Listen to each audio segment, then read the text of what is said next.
Газрын тас боловсруулах үйлдвэрийн төслийн талаар асуумаар байна. Ирэх жил дуусахаар тооцоолж байгаа. Таны бодлоор төсөл төлөвлөсөн хугацаанд явж байна уу? Эсвэл дахин хойшлох эрсдэл бий юу?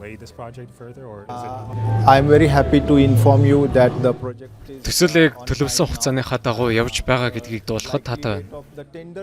Албан ёсоор дуусах хугацаа нь 2028 оны 2 дугаар сард боловч үүнээс 1 юм уу 2 сарын өмнө дуусахыг эрмэлзэж байгаа. Тиймээс 2027 оны эцэсэхэд төсөл дуусаж магадгүй. Төслийг дуусгахад ямарваа нэг томоохон сорилт тулгарна гэж бодохгүй байгаа. Манай Mega Engineering and Infrastructure компани тун сайн ажиллаж байгаа.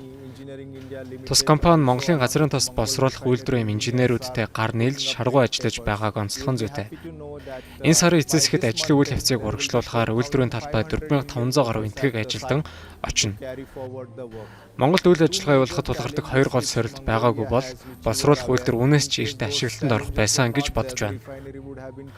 Монголын өвөл маш хүнд учраас ажлын үйлрэл ердөө 6 сар үргэлжилдэг. Гэхдээ бид зуны цагт 2 дахин их ачаалттай ажиллаж алдсан хугацаагаа нөхдөг. Мөн Монгол улс талаад гарцгүй учраас өөр улс орноос бараа материал татахад хугацаа их ордог.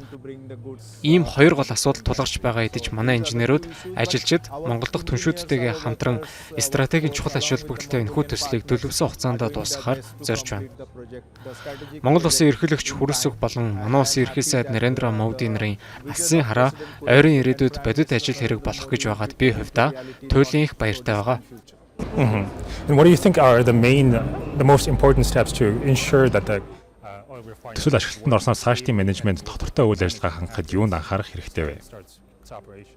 the best part you would like to know that Та бүхэнд бас нэгэн таатай мэдээ дуулгахад одооноос эхлээд Монгол залуус инженерүүдийг газрын тос боловсруулах үйлдвэртэй холбоотой бүхий л технологийн чиглэлээр энтгэх улсад сургаж байна.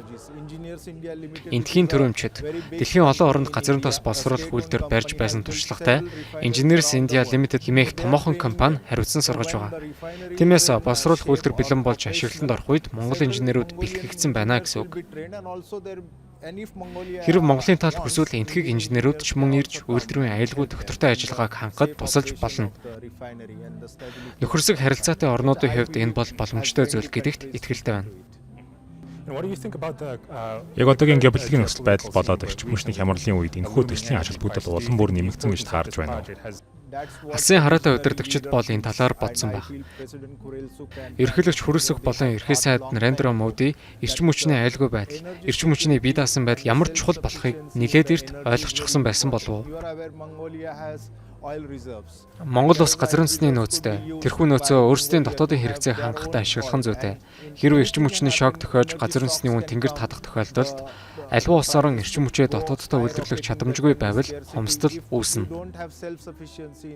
Тиймээс энэ төсөл бол Монгол улс төдийгүй түнш болоод өрсөлдөгч орнуудад эрчим хүчний аюулгүй байдлыг бий болгох алсын хараатай стратегийн чухал төсөл юм а.